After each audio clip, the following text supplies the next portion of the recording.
Association అధ్యక్షులు విశ్రాంత ఆశా ఆచార్యులు ప్రొఫెసర్ శివారెడ్డి ఆధ్వర్యంలో ఘనంగా నిర్వహించడం జరిగింది. ఇట్టి కార్యక్రమంలో ముఖ్య అతిథులుగా యుఎస్ లో ఉంటున్న వైద్య రంగంలో గైసో ఇంటర్నేషనల్ ఎండి కావున దినేష్ అనిరెడ్డి, దర్వేష్, మహాత్మా గాంధీ యూనివర్సిటీ నల్గొండ నుంచి కె అంజిరెడ్డి ఎకనామిక్స్ ప్రొఫెసర్ పాల్గొన్నారు. ఈ కార్యక్రమంలో నివేదికను అలంకరించిన అతిథులు గ్రామ సర్పంచ్ శ్రీమతి కదిరే రజిత శ్రీనివాస్, వైస్ ఎంపీపీ కదిరే భాస్కర్ గౌడ్, ఉప sarpanch Rendla Hanumanthu, ZPHS high school SMD chairman Perumalla Santosh హాజరై వారి సందేశాలను అందించారు. ఈ సందర్భంగా దుమాల ఎంప్లాయీస్ యాస్క్లేటేషన్ చేస్తున్న విద్యా అభివృద్ధి కార్యక్రమాలకు సభకు హాజరైన అతిథులు, గ్రామస్తులు, ఇట్టి కార్యక్రమంలో విద్యార్థులు, విద్యార్థినులు నృత్యాలతో ప్రజలను, గురువులను ఆనందింపచేశారు. ప్రథమ పౌరాలు శ్రీమతి తేజ శ్రీనివాస గారు, అలాగే నా తోటి డిఈఏ ఎంప్లాయీస్ మిత్రులు, మేము పిలవగానే వచ్చిన ఈ మన గ్రామంలో పనిచేసిన గౌరవనీయ ఉపాధ్యాయులందరికీ ప్రత్యేక నమస్కారాలు. గ్రామ పెద్దలకు మరియు యువకులకు మరియు అందరికీ నమస్కారాలు. చిన్నారి పిల్లలకు దీవెనలు. అయితే కైలాసింగ్ చెప్పినట్టు నేను అంత లోతులోకి వెళ్ళలేను, కానీ దాని పూర్వపరాలు అవన్నీ చెప్పడం జరిగింది. డిఈ ఎందుకు స్థాపించారు, 10 ఏళ్ళు, ఈ గడిచిన కాలంలో ఏమేమి జరిగింది, మరియు ఊరిలో నేపథ్యం కూడా చెప్పడం జరిగింది. ఏది ఏమైనా మన గ్రామస్తులు అంటే 1951 నుంచి మన పాఠశాల అనేది ఎస్టాబ్లిష్ స్థాపితం అనుకుంటే అప్పటి నుంచి ప్రతి ఒక్కరి యొక్క హస్తం ఉందని చెప్పక తప్పదు. కుటుంబంగా ఏర్పడి వ్యవస్థ ముందుకు వెళ్ళడం కన్యాదానం. మరి ఆ రెండింటికంటే ముఖ్యమైనది నేను విద్యాదానం అంటే కన్యాదానంలో రంగులేసి మెరిపిస్తే 3వ తరగతి ఉంటుంది, పునాది కట్టుకుంటే 100 ఏళ్ళైనా చూపిస్తారు. చరిత్రలో ఎన్నో ఉన్నాయి ఆనవాళ్ళు. దాన్ని అందుకని కూడా జరిగింది. మరి దయచేసి పాలకవర్గం కానీ మరి ఇప్పుడున్న గ్రామస్తులు పెద్దలు కానీ ఇంకా మునుముందు కూడా తప్పకుండా దీనికి సహకరించి అన్ని రకాల వేడుకలు కూడా ఖచ్చితంగా ఇదే గ్రామంలో జరిగి తీరుతాయి, దానికి సందేహం లేదు. కాకపోతే ఆ బాధ్యత ఇప్పుడున్న వర్గం అంటే మేము కావచ్చు, ఇప్పుడున్న వాళ్ళు ఆ టైం వరకు కొంచెం తేడా ఉంటుంది కాబట్టి తప్పకుండా సహకారం ఉంటుంది. కానీ ఇప్పుడున్న ఈ జనరేషన్ ఉద్యోగులు ఎవరైతే మా డిఈఏ మెంబర్స్ ఉన్నారో వాళ్ళు చేతిలో పెట్టడం జరుగుతుంది, వాళ్ళకి గైడ్ ఇవ్వడం జరుగుతుంది. ఖచ్చితంగా వాళ్ళు రజతోత్సవం 20 సంవత్సరాల సిల్వర్ కార్యక్రమాలు చేపట్టి విద్యార్థికి ప్రత్యేకంగా ధన్యవాదాలు తెలియజేస్తున్నాం. Thank you Rajan sir.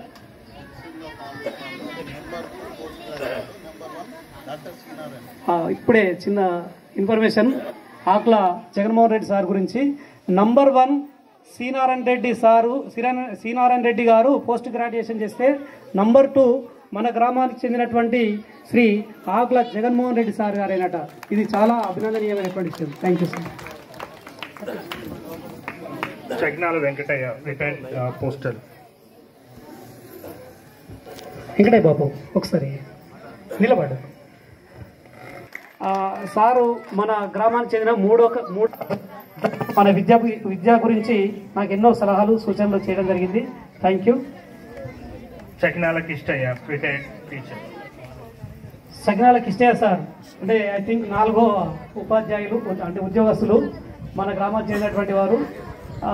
తన మంచి ఆలోచన విధానం కలిగినటువంటి కిష్టయ్య సార్ కూడా వచ్చేది ఉండే, కానీ ఈరోజు అతనికి కొంచెం ఉద్యోగస్తులు కావచ్చు, సారుకు కూడా కొంచెం అనారోగ్యం వల్ల రాలేకపోయినారు. వారి అబ్బాయి అయినటువంటి అనిల్ రావడం కలిగిన అనిల్ సార్.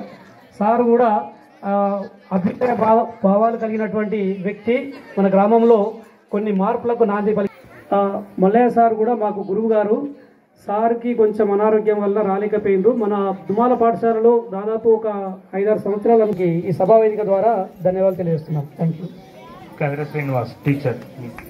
నేను కదిరి శ్రీనివాస్ ఇంతకుముందే నా పరిచయం అయిపోయింది. Thank you. Chagnala Ramachandram teacher. Ramachandram teacher ఒక్క నిమిషం. చగ్నాల రామచంద్రం రావాలి, ఒక్క నిమిషం మాట్లాడు. ఈ వ్యవస్థాపక సభ్యులలో ముఖ్యులు. ఈనాటి దుమాల ఎంప్లాయీస్ అసోసియేషన్ 10th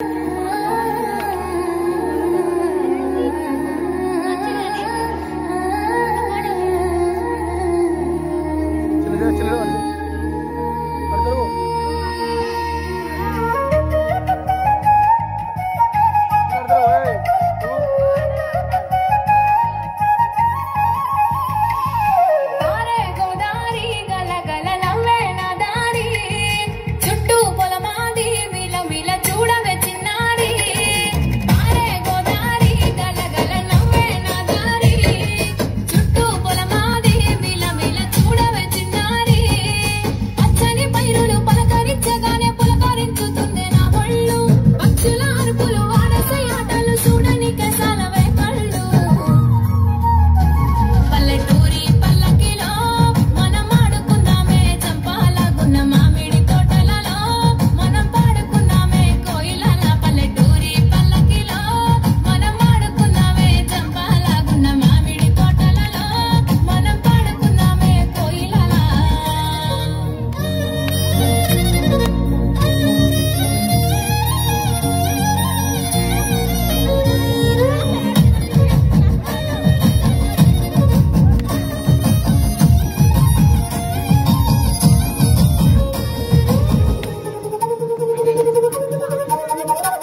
పెద్దలందరూ మరియు డిఈ మెంబర్స్ మరియు ఊరు ప్రముఖులందరికీ శుభాభివందనాలు తెలియజేస్తూ, ముఖ్యంగా సమాజంలో మార్పు జరగాలంటే అది విద్య ద్వారానే సాధ్యమైనటువంటి నిరూపించినటువంటి గ్రామము.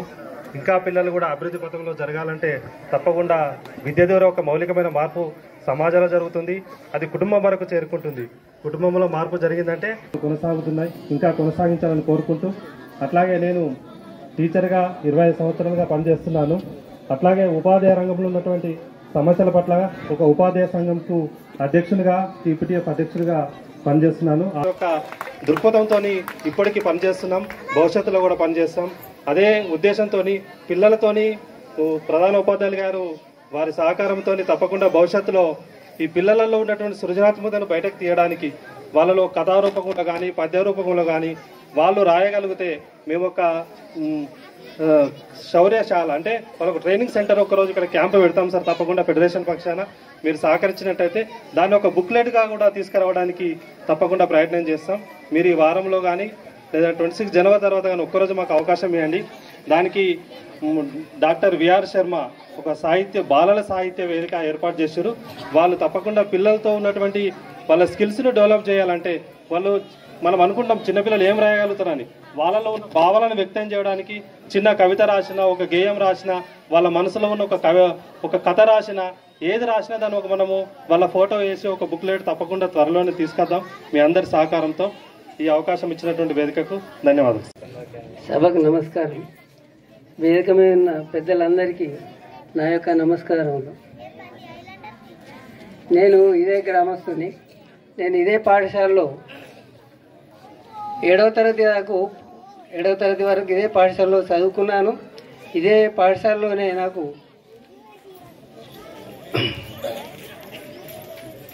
ఉద్యోగం కూడా ఇదే పాఠశాలలో దొరికింది నాకు. అప్పుడు నేను చిన్ననాటి నుంచి కూడా చాలా కష్టపడి ఉపాధ్యాయులు చెప్పిన మాటలు, వాళ్ళు చెప్పిన క్రమశిక్షణతోటి మెదలడం నాకు ఇప్పుడు అదే నాకు పునాది. ఆ రోజుల్లో 5/3/1973 సంవత్సరంలో నేను ఉద్యోగంలోనూ ప్రవేశించాను. నేను పిల్లలతోని చాలా క్రమశిక్షణగా మెదలడానికి బాగా కృషి చేసేవాడిని. పిల్లలు నేను అంటేనే చాలా భయపడేవారు. ఎందుకంటే వాళ్ళు స్కూల్కు రాకపోతే ఎట్టి పరిస్థితుల్లోనైనా వాళ్ళను తిరిగి పట్టుకొచ్చి ఇట్లా ఇది తేలుంది అని, ఇది పాముంది అని వాళ్ళను చాలా భయపెట్టి క్రమశిక్షణలో పెట్టి బాగా బెదిరించేవాడిని. అంటేనే వాళ్ళకు ఒక రకమైన భయం, వాళ్ళకు దడ వాళ్ళకు. అప్పుడు నేను వచ్చినప్పుడు నేను పిల్లవాడిని చదువుకుంటున్నాను. అప్పుడు 7వ తరగతి చదువుతున్నాను. సారు ఆయామంలోనే నేను మళ్ళా అటెండర్గా ఈ స్కూల్లో అపాయింట్మెంట్ జరగడం వారి ఆధ్వర్యంలో జరిగింది. వాళ్ళ ఆధ్వర్యంలో నేను ఇదే స్కూల్లో 12 సంవత్సరాల 6 నెలలు ఇదే పాఠశాలలో ఏకతాటిగా పనిచేయడం జరిగింది. ఈ స్కూల్ నుంచి మళ్ళీ 1985లో ఈ స్కూల్ నుంచి రాచర్ల గొల్లపల్లి స్కూల్కు వెళ్ళడం అనేది జరిగింది. అప్పుడు సతీశ్చంద్రరావు సార్ కానీ, సత్యనారాయణ సార్ కానీ, వీళ్ళందరూ ఉపాధ్యాయులతో అందరితో నేను చాలా క్రమశిక్షణతో మెదిలి నా యొక్క డ్యూటీని నిర్వహించినాను. చాలా వరకు నేను ఉపాధ్యాయుల క్రమశిక్షణ వల్లనే ఈ స్థాయిలో ఉండి నేను ఈ స్టేజ్ మీద మాట్లాడుతున్నానంటే ఉపాధ్యాయుల యొక్క క్రమశిక్షణతోటే మెదిలి నేను ఉద్యోగంలో కానీ అన్నిట్లలో కొన్ని పనులు కూడా చూసి నేర్చుకోవడం జరిగింది. అప్పుడు ఊరి పేరెంట్స్ కూడా నన్ను కూడా అందరూ మంచిగా అది చూసుకున్నారు. వాళ్ళ యొక్క సహకారాలు కూడా అందించారు. మళ్ళీ నేను కూడా వాళ్ళకు ఒక నోట్లో నాలుకలాగా అందరితో కలిసిమెలిసి ఉండేవాడిని. నేను ఈ పాఠశాలలో నేను ఏ ఒక్క పాఠశాలలో పనిచేసినా కానీ చాలా అందరితోని సనువుగా స్టాఫ్తోని కానీ, గ్రామస్తులతోటి కానీ, పిల్లలతోటి కానీ చాలా క్రమశిక్షణతో మెదిలి క్రమశిక్షణగా నేనే రిటైర్డ్ అయ్యేంత వరకు కూడా చాలా క్రమశిక్షణతో మెదిగి ఉపాధ్యాయుల మన్ననలను పొంది అందిన అధికారుల మన్ననలు కూడా పొందాను.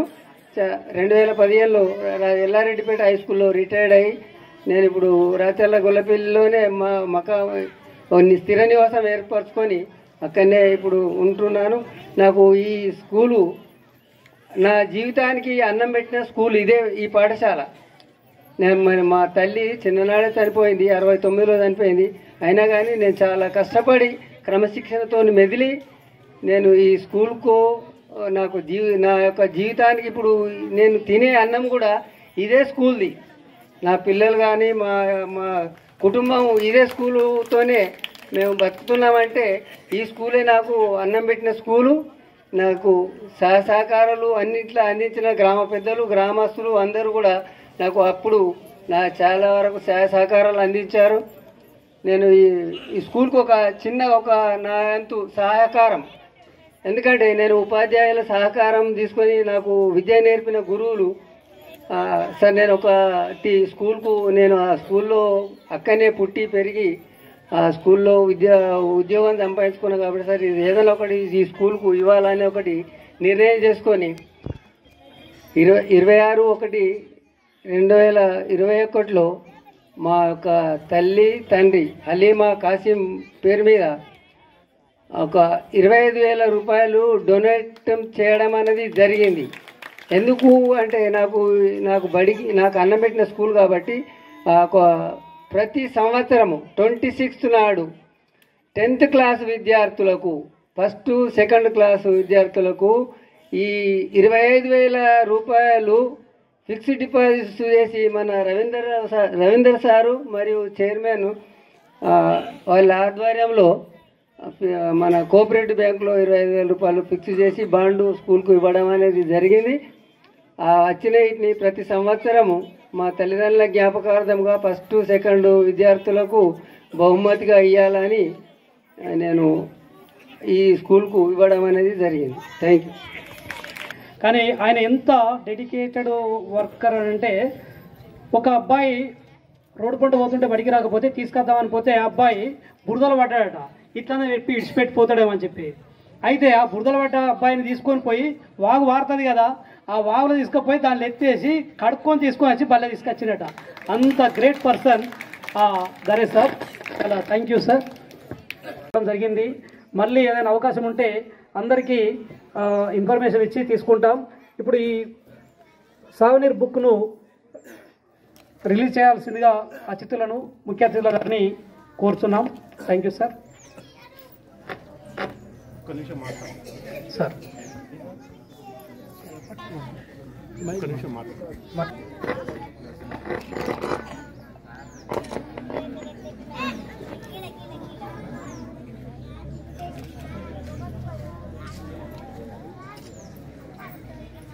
ఈ సావనీరు రిలీజ్ చేసే సందర్భంగా సావనీరు రిలీజ్ చేసే సందర్భంగా మీతో రెండు మూడు విషయాలు పంచుకోవాలి. దశాబ్ది ఉత్సవాలు ఫంక్షన్ అరేంజ్ చేసేటప్పుడు